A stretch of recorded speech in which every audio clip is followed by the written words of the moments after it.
Have you ever stood at the edge of a river at night, listening to the water ripple against the stones, and felt as though invisible eyes were watching you? In the quiet, remote villages of Japan, where the mist drifts over rice paddies and the moon barely pierces the dense foliage, generations of people have told a story so chilling that parents whisper it to their children to prevent them from wandering too close to the water. They speak of the Kappa, a creature that is part humanoid, part turtle, with an intelligence as sharp as it is cruel. They say it lives in rivers and ponds, lurking beneath the water, ready to drag the unwary into the depths, and it has a particular obsession with cucumbers. The Kappa's tale stretches back more than 1,000 years, rooted deeply in Japan's Heian period, 794 to 1185 AD, an era marked by art, literature, and the flourishing of spiritual thought. During this time, the Japanese were acutely aware of the forces of nature. The rivers that nourished their fields could just as easily sweep them away. The Kappa was born from these fears. A creature imagined to embody the danger of water, the unpredictability of life, and the thin line between survival and death. Descriptions of the Kappa vary, but certain details recur. Its skin is said to be green and slimy, resembling the algae-laden surfaces of stagnant water. Its hands and feet are webbed, perfect for dragging victims under. A turtle-like shell curves over its back, giving it the ability to float and move swiftly in water. The most eerie feature, however, is the depression on top of its head, which holds water. This tiny pool is said to be the source of the Kappa's strength. If it is emptied, intentionally or by accident, the creature becomes weak, sometimes fatally. Some legends even claim that the Kappa can engage in intellectual trickery, inviting humans to wrestling matches or games, only to betray them in the end. Villages near rivers and ponds learn to respect these stories as warnings, blending myth with cautionary advice. Children were warned not to go near the water alone, lest the Kappa drag them beneath the surface. Farmers avoided irrigation canals at night, fearing that a careless step might awaken the creature. Yet even in the midst of fear, some people tried to interact with Kappa, offering gifts in hopes of protection or favor. Cucumbers became the preferred offering. The reasons were manifold. Their cool, wet flesh was believed to appeal to the Kappa's taste, their elongated shape symbolically resembling the human form, and some myths suggested that carving one's name into a cucumber and tossing it into the water would appease the creature, preventing misfortune. As time progressed, the Kappa evolved in Japanese culture. By the Edo period, 1603 to 1868, it had become both a cultural figure and a terrifying menace. Townspeople depicted Kappa in woodblock prints, often showing them abducting humans, playing tricks, or lurking in riverside shadows. Literature of the time contained countless tales of unsuspecting travelers, farmers, and children who had been dragged into ponds, never to be seen again. Festivals even included Kappa-related rituals. Certain villages would hold cucumber offerings and river ceremonies to cleanse their waters, combining superstition with communal celebration. It was believed that if the Kappa were pleased, it might assist humans with irrigation or fishing, teaching secret knowledge of the rivers. If angered, it could destroy crops, kill livestock, or even drown villagers. Interestingly, the Kappa also possessed a strange sense of honor. Some legends recount that if a human bowed politely to a Kappa, the creature would feel compelled to bow in return, causing the water in its head to spill. Rendered powerless, the Kappa could then be controlled or forced to release captives. This mixture of mischief and morality made the Kappa not just a monster, but a cunning, dangerous, almost sentient adversary, a being capable of negotiation and treachery alike. But the question that lingers, whispered through generations, is far darker. Why has the Kappa persisted for so long? Could it be that these creatures, born from human imagination, actually represent something far more sinister? A force of nature we cannot fully understand, hiding in the deepest shadows of rivers, patiently watching, waiting for mistakes? Even today, in the remote countryside, farmers occasionally report strange footprints along riverbanks, cucumbers mysteriously missing from offerings, or the glimmer of eyes beneath the water's surface. Some scholars suggest that Kappa myths may have originated as cautionary tales, designed to protect children from the very real dangers of drowning. Others argue that they reflect a profound Shinto understanding of nature, where rivers and ponds are inhabited by spirits capable of both aid and harm. And yet, the stories refuse to die. Each retelling adds new layers of horror, tales of abductions, wrestling contests, sinister laughter echoing across the water, and even human victims waking in boats with scratches and bruises, claiming they had been dragged under and released by an unseen force. There are reports of Kappa sightings well into the modern era, scattered throughout Japan. Witnesses often describe an eerie humanoid figure, green-skinned and turtle-backed, slipping through water with unnatural speed. Some speak of being observed while fishing or swimming, feeling a presence beneath the surface, an unsettling intelligence that knows their every movement. Cucumbers left at riverbanks are sometimes found bitten or missing entirely, fueling speculation that the Kappa still prowls quietly, undetected by most, yet very much alive in the shadows. So, the next time you walk along a quiet riverbank in Japan, when the moon is low and the water reflects only darkness, you might want to think twice before tossing a cucumber into the water or leaning too close to the edge. Because somewhere below, in the cold, silent depths, the Kappa may be watching. And once it notices you, will you survive? Have you ever heard of a creature so cunning it can trick even the cleverest human, yet so bound by strange rules that it can be manipulated with a simple bow? The Kappa, river-dwelling monster of Japanese folklore, is exactly that, a being both feared and respected, a force of nature woven into the fabric of superstition and ritual. For centuries, people have believed that the Kappa is more than just a predator. It is a creature with its own peculiar sense of honor, morality, and craving, and those who knew its customs could sometimes survive encounters that would otherwise end in death. The Kappa's rituals were as intricate as its nature. It is said that Kappa are deeply drawn to cucumbers but not merely as food. In many villages, families carved the names of children into cucumbers and tossed them into rivers as offerings. This was more than a superstition, it was a ritual of appeasement and protection. The belief was that the Kappa, seeing a child's name carved into the cucumber, would claim the offering but leave the child unharmed, satisfied that it had received the tribute it desired. Yet the act had to be precise. A poorly carved cucumber tossed carelessly into the river could enrage the Kappa, invoking its wrath rather than its mercy. Beyond cucumbers, Kappa were also thought to follow strict codes of behavior. Many tales recount that if a human bowed politely to a Kappa, the creature would instinctively return the gesture. In bowing, the water in the depression atop its head, the source of its power, would spill, rendering the Kappa weak or powerless. This bizarre etiquette became a survival technique. People were taught to greet Kappa with respect, to bow, and sometimes to challenge the creature in contests of skill, strength, or cunning, often with terrifying consequences. A misstep could lead to drowning, abduction, or worse. Kappa were also deeply tied to Shinto beliefs about natural spirits, or kami, which inhabit rivers, ponds, and wetlands. In this worldview, nature is alive, unpredictable, and sacred. Harming the river or disrespecting its creatures invited disaster. Farmers who ignored the Kappa risked failed crops, sickness among livestock, or mysterious injuries. Conversely, those who honored the Kappa with offerings, rituals, and respectful behavior were believed to gain its favor, learning secret knowledge of medicinal herbs, irrigation techniques, or the hidden patterns of the river. Some legends even suggest that Kappa could teach humans surgical procedures or martial techniques, but always at a terrifying cost. Rituals surrounding Kappa were not limited to cucumbers or bows. In some regions, people would create small shrines by riversides, offering rice, sake, or other delicacies to placate the creatures. Festivals sometimes included playful competitions, where villagers would stage mock wrestling matches against representations of Kappa, reenacting the tales of humans who had once challenged these creatures. These performances were both entertainment and instruction, reinforcing the lessons of respect and caution.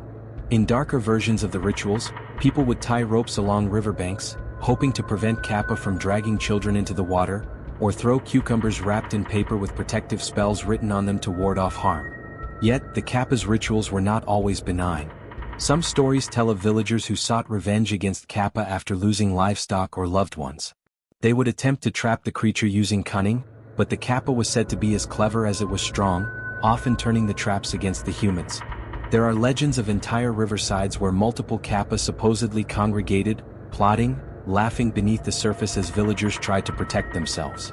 The creature's mischievous nature meant that even the simplest interactions, crossing a river, fishing, or collecting water, could become terrifying encounters. One particularly haunting aspect of the Kappa is its obsession with human competition and challenge. Stories recount the Kappa inviting humans to sumo wrestling matches, swimming contests, or riddles of intelligence. In these tales, humans often lose, not necessarily through brute strength but through the Kappa's cunning. A fisherman might be challenged to a contest of endurance, only to find himself dragged underwater when he becomes too tired to continue. A child might be invited to a game near the riverbank, disappearing before anyone realizes. The Kappa's rules are alien yet precise, and ignorance can be deadly. Despite the danger, Many historical accounts speak of clever humans who survived, and even thrived, through ritualized interaction. The bow, the offerings, and the knowledge of its favorite foods became tools of survival. Some healers or shamans were reputed to communicate with Kappa, negotiating for safe passage or guidance in exchange for sacrifices. A rare few legends claim a Kappa became a guardian spirit for certain villages, protecting their waters, teaching agricultural techniques, or warning of natural disasters, always adhering to its own mysterious sense of justice. But for every story of cautious respect and mutual understanding, there are countless darker tales. In remote rivers, the bodies of children and livestock were sometimes found floating, the water still eerily calm above them. Locals would whisper that the Kappa had judged someone unworthy or disrespectful. Some accounts claim that the creature could mimic human voices to lure victims, or drag them into underwater caves, never to be seen again. In these stories, Kappa are no longer just mischievous spirits, they are predators, lurking with cold intelligence and an obsession with rules humans barely understand. Even modern encounters retain this eerie sense of ritual and danger. Some villagers claim to leave cucumbers on riverbanks for no apparent reason, sensing that unseen eyes watch from beneath the water. Reports persist of unusual scratches, missing objects, and strange noises at night near rivers and ponds. The Kappa, it seems, has not been confined to myth. In these accounts, it continues to test human caution, rewarding respect and punishing arrogance. So, the question remains, could these rituals, the bows, the offerings, the intricate dances of respect and fear, truly placate something alive and intelligent beneath the river's surface? Or are they a dangerous invitation, signaling that the Kappa is not a figment of imagination, but a predator lying in wait, bound by strange rules, but capable of horrors no human can fully anticipate? The rivers of Japan remain silent in the moonlight, yet somewhere beneath the rippling water, something is moving, and it is watching. Have you ever wondered why some legends refuse to die no matter how much time passes? Why certain creatures linger in stories, in whispers, and in the shadows of human imagination, refusing to fade?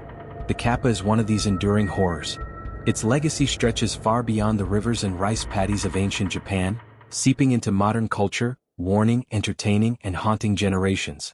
By the Meiji period, 1868 to 1912, Japan was transforming rapidly. Industrialization, Western influence, and modernization were changing cities, towns, and rural life. Yet the Kappa persisted, refusing to be swept away by progress. Its stories were adapted for children's books, cautionary tales, and even comic illustrations. But beneath the playful surface, the Kappa remained a sinister force. Tales circulated of children wandering too close to rivers, only to return home with mysterious scratches, soaked hair, and terrified expressions, insisting that something green and wet had grabbed them. Adults claimed similar encounters, missing cucumbers, strange footprints, and ripples in ponds with no breeze. The Kappa's legacy is fascinating because it operates on multiple levels. It is at once a cautionary tale, a spiritual entity, and a figure of horror. Scholars argue that it embodies the thin line between human control and nature's unpredictability. Rivers provide life, but they also claim it. The Kappa, lurking in these waters, became a symbol of that duality, helpful if respected, deadly if disrespected. This duality ensured that the Kappa myth was not confined to children's stories. It infiltrated folklore, local festivals, and moral instruction. Even today, Kappa continue to inspire fear and fascination.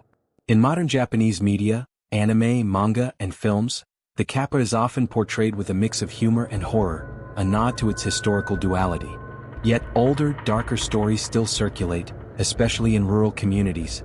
Some elders swear that the creature's gaze can still be felt from the depths of rivers, that offerings left on riverbanks sometimes vanish without explanation, and that eerie laughter can echo through misty evenings.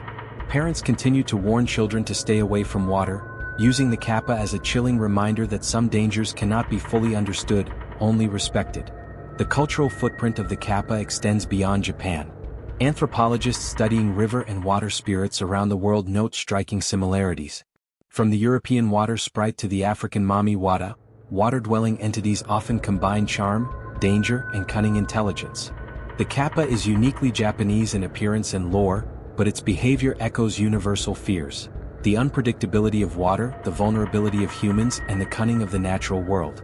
This universality is part of what keeps the Kappa alive in stories. It is at once a local myth and a global archetype of horror. Some historians suggest that the Kappa's legacy also served a practical social purpose. By instilling fear and respect for rivers, communities could protect children from drowning accidents. The rituals, the offerings, and the moral lessons embedded in Kappa stories ensured compliance with safety practices without overt policing. The Kappa became a tool, terrifying yet functional, a ghostly educator whose lessons were etched into the psyche of generations. However, the darker side of its legacy is harder to ignore. Tales of abductions, drownings, and mysterious injuries persisted well into the 20th century. Even now, urban legends circulate of Kappa in abandoned canals, reservoirs, and rivers neglected by modern development. Witnesses describe seeing ripples in still water with no cause, shadows moving beneath the surface, and the sudden disappearance of objects left at the water's edge. Some claim that, in remote areas, Kappa still interact with humans, not as the cute, comic creatures of popular culture, but as clever, malevolent beings that test respect, cunning, and fear. Artists, writers, and filmmakers continue to mine the Kappa myth for inspiration. Horror stories depict villagers vanishing, entire riverbanks cursed, and families terrified by the unseen. Literature often portrays Kappa as morally ambiguous, capable of kindness, yet driven by instinct and obsession. This ambiguity is key to its enduring horror. Unlike monsters that are purely evil, the Kappa operates on rules humans barely understand, which makes it terrifyingly unpredictable. You can prepare, you can offer, you can bow, but there is never certainty that it will spare you. The Kappa's legacy is also a reflection of human fascination with the unknown. Its stories teach respect for nature, fear of water, and the consequences of hubris, but they also capture a deeper human urge to imagine life in the shadows, to see intention and intelligence where none should exist. And perhaps this is why, even in the modern age, tales of Kappa remain unsettling. It is one thing to understand a river scientifically, to chart its depths and measure its currents, but it is another to imagine something alive beneath the surface, something watching, calculating, waiting. Legends describe Kappa who can drag humans into underwater caves, teach them secrets, or release them if appeased. Others suggest they can manipulate water itself, causing floods or accidents, or lure humans with voices mimicking loved ones. The cumulative effect is a myth that evolves yet stays true to its core. The Kappa is always near water, always observing, a predator with a peculiar obsession with rules, respect, and cucumbers. And still, the riverbanks of Japan hold whispers of its presence. Even in cities where modern construction has replaced canals and rice paddies, the stories endure. Teenagers dare each other to toss cucumbers into old streams, locals tell tales of strange ripples, and elders recount the old warnings. The Kappa tests the careless, rewards the respectful, and never forgets. Its legacy is not just history, it is an ever-present, lingering horror, a reminder that some myths were never meant to die. So, when you stand by a river in Japan, or anywhere water runs quietly at night, consider this. Is the water simply flowing, or is something beneath it, waiting, observing, planning? Could the Kappa still remember the rituals, the bows, the offerings, and still hunger for that perfect cucumber, the one that might seal a human's fate forever? Have you ever heard the sound of water in the night and felt an unnatural weight behind your eyes, as if something beneath the surface is aware of your presence? That is the sensation many claim comes from the rivers haunted by the Kappa. Even today, long after the Edo festivals, the carved cucumbers, and the whispered warnings, the myth refuses to fade. Some say the Kappa watches not only rivers but the human imagination itself, thriving in fear, curiosity, and the mistakes of those who dare venture too close. By this point in history, the Kappa had transformed into more than a mere cautionary tale. Its existence permeates Japan's folklore as a symbol of nature's duality, helpful when respected, deadly when insulted or ignored. Tales from the late 19th and early 20th centuries report encounters with mysterious drownings, missing livestock, and strange lights flickering beneath calm waters. Even in urbanized areas, abandoned canals, hidden ponds, and rivers still carry the whispers of the creature, the soft splash of its movement and the glimmer of eyes in the dark. Locals speak of vanished children, travelers never seen again, and bizarre scratches on riverbanks. What makes the Kappa truly terrifying is its intelligence and unpredictability. It is not a mindless predator, it is a being capable of cunning, observation, and trickery. In folklore, some Kappa are known to mimic human voices, calling out for help to lure the unwary into the water. Others appear as playful companions, inviting humans to games, only to betray them once their trust is gained. There are legends of entire families vanishing, leaving behind nothing but abandoned cucumbers carved with names and a faint, unnatural ripple in the water. The creature's obsession with cucumbers persists in even the darkest tales. Some accounts describe Kappa stealing cucumbers from fields in the dead of night, leaving faint footprints leading to rivers. Others suggest that the perfect cucumber, a gift carved with care, offered with respect, can tempt the Kappa into revealing knowledge or granting favor. But here lies the horror: even a perfectly offered cucumber may not save you. Some stories speak of the Kappa taking the offering and still claiming a human as payment, bound by a set of rules no mortal can fully comprehend. In rural Japan, elders tell stories of children and travelers who disobeyed rituals or acted arrogantly near water. These tales are chillingly consistent. The water seems calm one moment, then ripples violently as though something beneath has taken offense. Screams, laughter, or eerie gurgling sounds are heard, followed by silence and then disappearance. Survivors recount feeling hands, webbed, strong, cold, grabbing them beneath the surface, dragging them down until their lungs burn. Some claim they were released when they performed the correct bow or recited the correct offering, but the trauma left them haunted for life. Others were never seen again, leaving families and villages with unanswered questions and a lingering terror. Even today, traces of the Kappa's presence endure in Japanese culture. Shrines dedicated to river spirits still receive offerings. Stories continue to be passed down, evolving into urban legends. Artists depict Kappa in horrifying forms.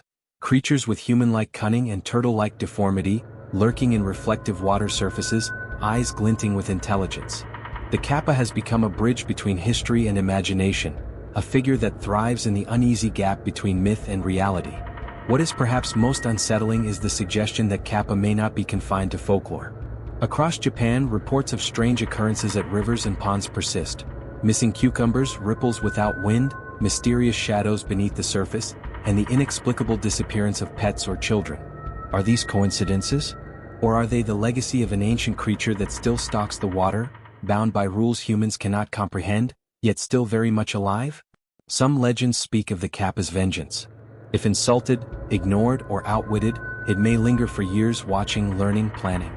Villagers report feeling eyes upon them even when they are far from water, hearing faint laughter carried on the wind, or sensing a presence that moves just out of sight.